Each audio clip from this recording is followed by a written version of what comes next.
Hi ABA family, this is Chit Chat with ABA, and I'm here to share with you what is inside of my RBT bag.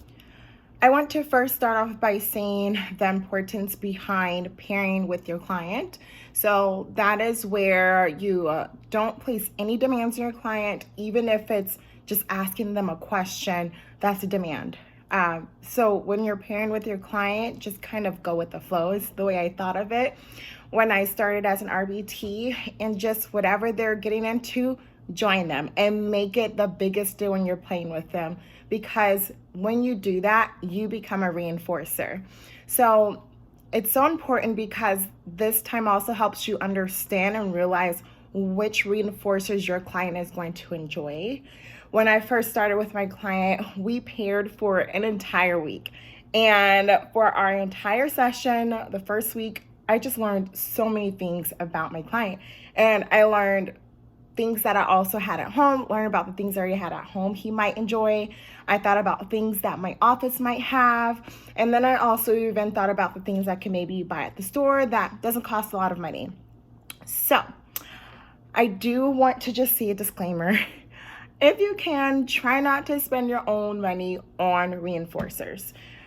Typically, offices do help with that. They do have a certain budget for your client, and whatever reinforcers you think your client might enjoy, let your BCBA know so that they might be able to get you those materials. But if you feel like, nope, I want to get my own things, Dollar Tree is a great place to go because they have a lot of different toys and gadgets that your client will more than likely enjoy. And just keep a stash of those things so that, if they get tired of one thing, you have other things that they can go back to and play with those instead. So I want to go ahead and get started with what's inside of my RBT bag. I have this big blue bag. It's actually a bag that I got from my local library. So it's any bag you have. Honestly, I was carrying this, but this became a problem with my client, so I will no longer start to carry this anymore. But that's just a personal preference. It just didn't work for me and my client. So inside of my bag, I have a whole bunch of papers. They are blank papers because my client is verbal. So I really try and make sure that before we even get started with our session, we make a schedule. So what are we going to do for the day? And so I always have a whole bunch of blank pieces of paper, and every single day I make something like this. It works for me and my client. So I have activity and check mark. He makes a check mark once we complete it. And then if he does it well with no issues, he gets a tally mark. Once he gets to a certain number of tally marks, so for us it's 20 tally marks, then he gets to choose which one he wants to get rid of. So he really, really, really enjoys that. And at the bottom, I always add what is a really big reward that they want. And that way, throughout our session, I can remind them and say, hey, remember, you still want to work towards this. And if for some reason that they're getting out of line, then I say, oh well, I guess you don't want it. And it works every time, at least for my client. Again, all clients are different. Anyway, so I have a whole bunch of these because, again, I do this every day with him. I know I can maybe print this off, but honestly, he enjoys watching me make it every day, so I just make it a thing. It's part of our routine. And then also in here, I have another piece of paper. My client really enjoys Among Us, so I found this really cool Among Us chart on Teachers Pay Teachers. Only issue is it's very small, but my client loved it. He actually refused for me to make it bigger, so it works. And each week, so each row that we have here is something that he'll get for each week. And if he has a great week, then that big reward that he gets at the end, whether that's to go to a store or an amusement park, whatever his family has in place, and he has a perfect week, he gets to go. So this has been working wonders as well.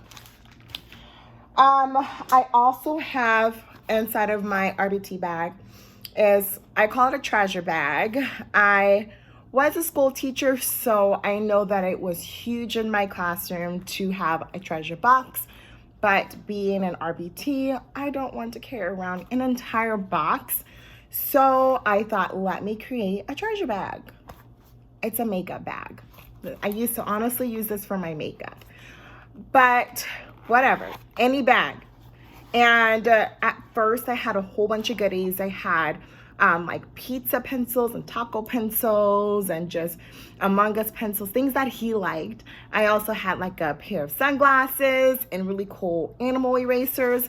And then I created some tickets, and one of our sessions, we took like 10 minutes to just create what he would want to work towards. And then I started noticing that my client wasn't going for the items I had in there. They were going for the tickets. So I honestly took all those things out, and now it's just full of the tickets that we created. And at the end of our session, if we went through our entire schedule, because there are times where the schedule we have here, we don't get through it because of maladaptive behaviors. So if we don't get through the entire schedule, guess what? We don't get the treasure bag.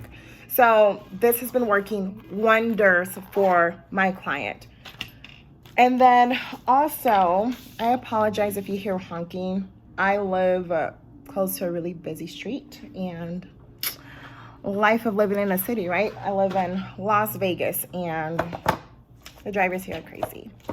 Anyways, I also have in here a multiplication bingo. Again, my classroom things. Didn't buy any of this stuff. I already have this stuff. And I found this at a secondhand store. I like to just see what those stores have, because I find goodies like this. I paid like 99 cents for all these cards and all of the materials. But anyways, my client really enjoys playing bingo because he honestly always beats me, and I legitimately try, but he's just got some luck. Anyways, but we play multiplication bingo. So I have like all the cards in there. It's multiplication and division, and we have like the little markers, and my client enjoys it. So I also carry this inside of my bag.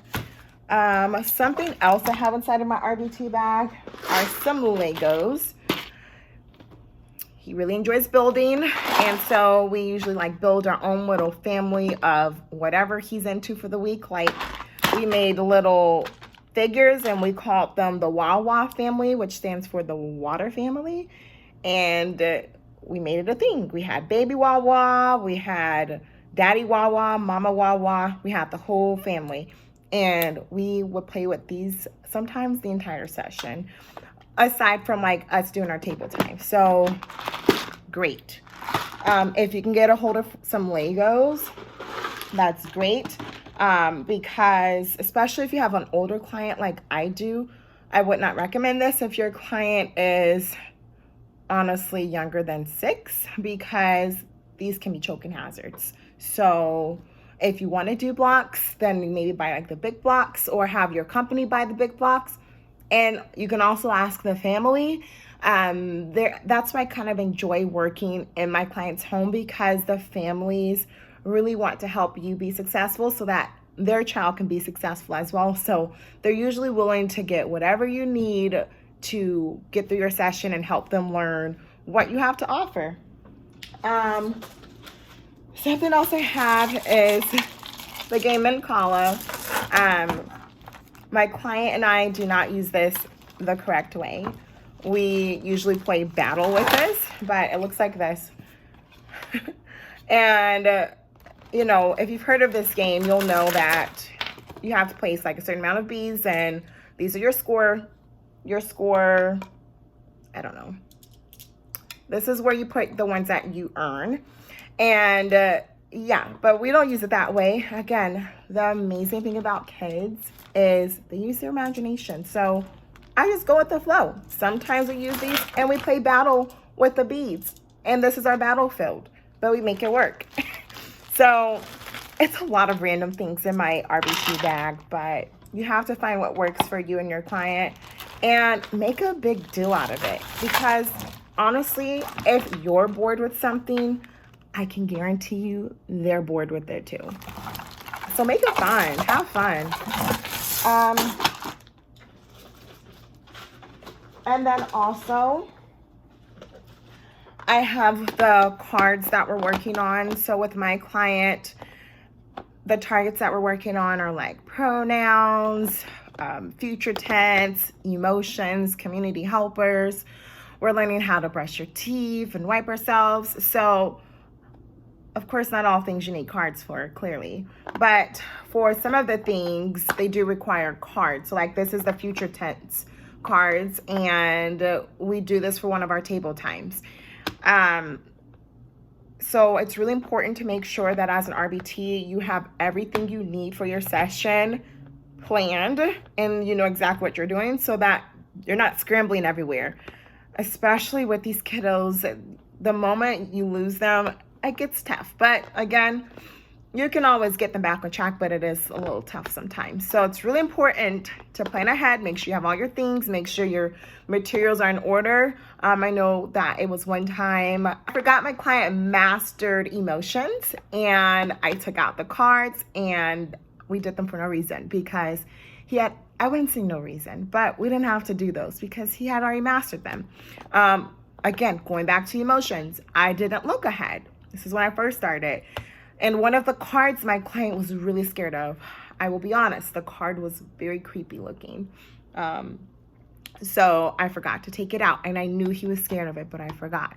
So here he is looking at the cards, we're going through it, and then he sees the card and screams and freaks out. And like 30 minutes of our session went south because I didn't take, all it would have taken me was honestly 1 second to take that card out.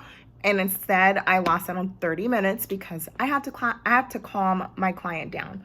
So plan ahead. Don't be like me. I also have markers inside of my bag because I, of course, make the schedule every day, as well as my client having a humongous chart above their bed. So we use our markers faithfully. And then I think that's it. Oh, yeah.